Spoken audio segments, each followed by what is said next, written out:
The chair sit today. Again, so for back control, these are just ways to get to the back.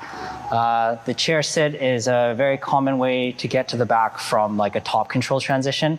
I learned it first from watching videos on Ryan Hall. Oh, yeah. It's a pretty simple kind of technique, but you'll find it everywhere. So I'll borrow Corey for this. So if Corey's on the bottom, just on your back is good.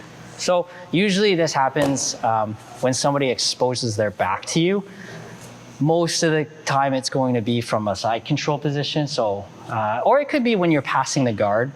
I'm coming past and he turns away from me. So if he turns up on his side that way, it's exposed, right?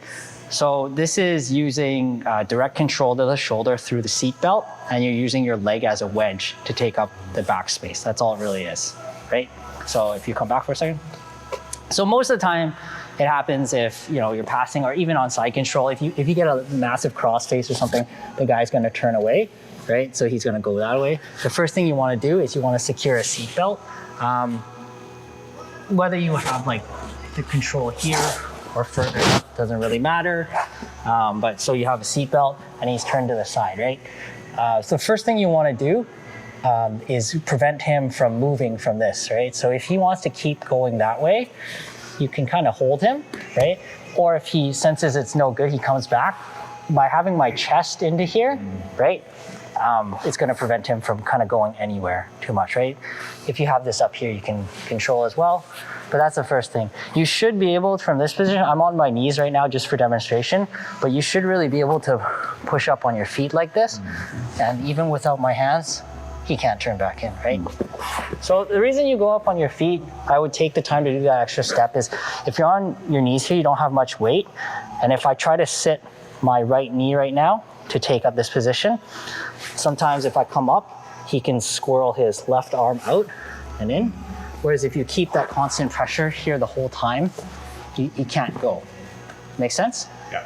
Right, so again, we have here, right, chest is right in here. You can clamp down with your chin too. This prevents him from rolling that way. So he can't go that way, he can't go back, and you're on your knees. When you're ready to transition to that chair sit, again, I would pike all my weight into it, and it's one motion where I'm gonna slide my right shin up.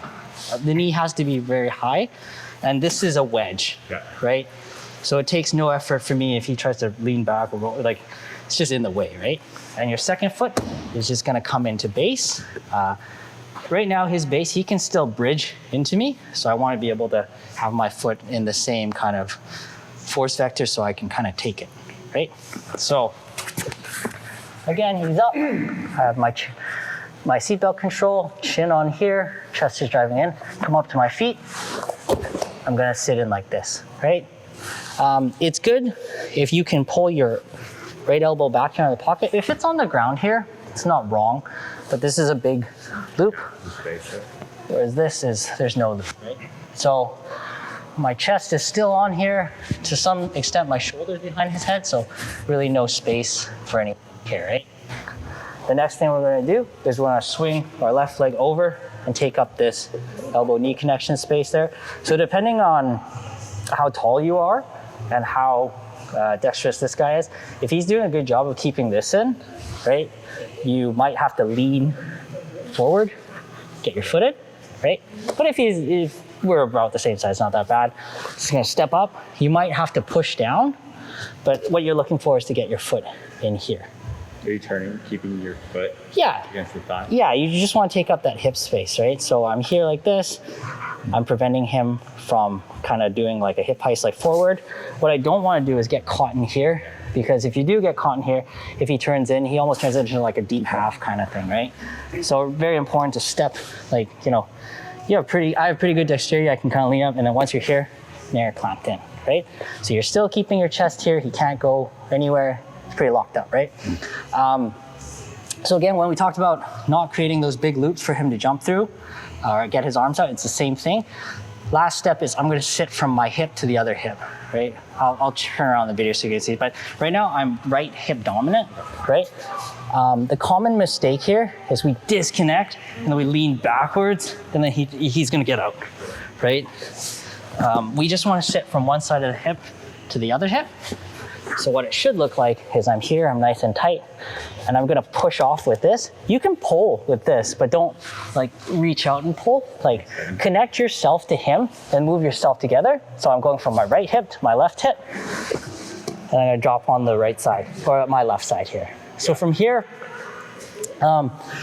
if you're familiar with underhook side back attacks and stuff like that, you can swing directly to try to go for stuff like this, but a better option for most of us and for back control drilling is once we're here like this, you can actually just step on your own foot or his hip, and you're just gonna kind of get your hooks in.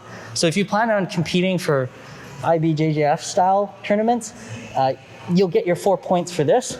You won't get anything for this. Really? Despite this being good control. Even if you got body triangles? Yeah, body triangles do not count for points. So step on this. Again, you're using him as base so you can adjust, get your hooks in, right? And if you wanted to take him to the overhook side, simply all you would have to do is, again, don't lean back because it opens up big gaps. Just lean from my left foot here to my right. Does that make sense? Mm-hmm. So you just don't want to open this up because we did all the back escape kind of check. It's when you open up the space, then he can turn, right? Or rotate independently. So most of the time you don't want on back control, if this is the guy and if you're with him, if he doesn't have independent rotation, you're going together. What you don't want is for him to rotate independently, and that's how people are able to face you, which is not the end of the world for if you're still in the guard, but the back is a pretty strong position, so you ideally don't want to give that up. Right? So I'll do one more time. So again, it could be you're coming off a guard pass and he turns it. It doesn't really matter. The first thing you want to do is get that seatbelt in, right? And then once you do, have your chest on his shoulder, chin on his shoulder so he can't go anywhere. And ideally you want to change to the position where, you know, you can drive right away. There will be situations where he'll fully turn and go to the turtle, but that's okay. Like they'll deal with it. But assuming you have enough pressure here, go on your toes, slide in, right? Get this elbow nice and tight so it's not on the ground like this because he'll pop his head through, right? And again, here, if you lean up and tighten this, you'll get lots of space. If you don't have to, then by all means just step over, right? So once you're here nice and tight again, and just going from right hip here to left hip. So just pull them into you a little bit.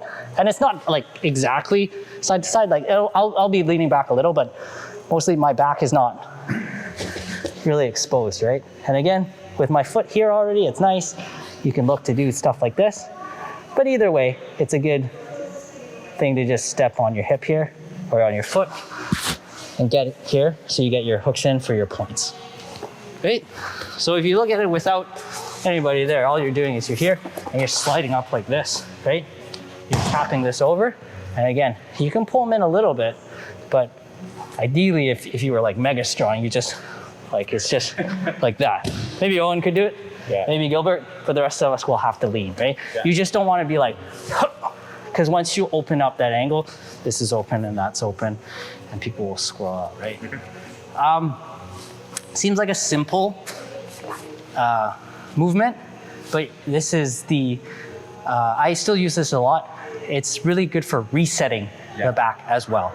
So if you think somebody's about to get away or you can't quite get your back take, you can always extend your, like get away from him, reset the position and sit back in, right? If you do it quickly enough with the momentum of when you do that chair sit, it'll help the rock over as well.